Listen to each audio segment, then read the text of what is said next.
ଆଜି ଥିଲା ଆମର ଜଏଣ୍ଟ ଭିଜିଟ୍ ICDS ଏବଂ ହେଲ୍ଥ ଡିପାର୍ଟ ତରଫରୁ। ICDSରୁ ସୁପରଭାଇଜର ଦିଦି ଆସିଥିଲେ, ହେଲ୍ଥ ଡିପାର୍ଟରୁ ଆମ ANM ଦିଦି ଆସିଥିଲେ। ତ ନବଜାତ ଘରକୁ ଆମେ ଗୃହ ପରିଦର୍ଶନ କରି ମାଆକୁ ଏବଂ ଶିଶୁକୁ ଠିକ୍ ଯତ୍ନ ନେବା ପାଇଁ ପରାମର୍ଶ ଗୁଡ଼ିକ ଦେଇଛୁ ଏବଂ ଶିଶୁକୁ ମୁଁ ଆଜି 6 ଦିନରେ ଓଜନ କରୁଛି। ଯେହେତୁ ଆମର ନିୟମ ଅଛି 7 ଦିନରେ ଓଜନ କରିବା, ହେଲେ ଆମେ ଯେହେତୁ ଯାଇଛୁ ଗୃହ ପରିଦର୍ଶନ ପାଇଁ, ତେଣୁ ମୁଁ 6 ଦିନରେ କରିଦେଇଛି ଶିଶୁର ଓଜନ।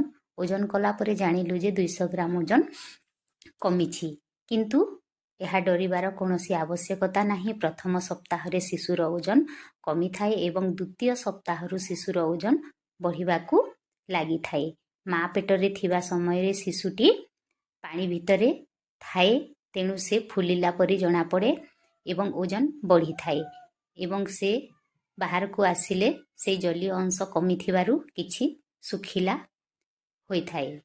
ତେଣୁ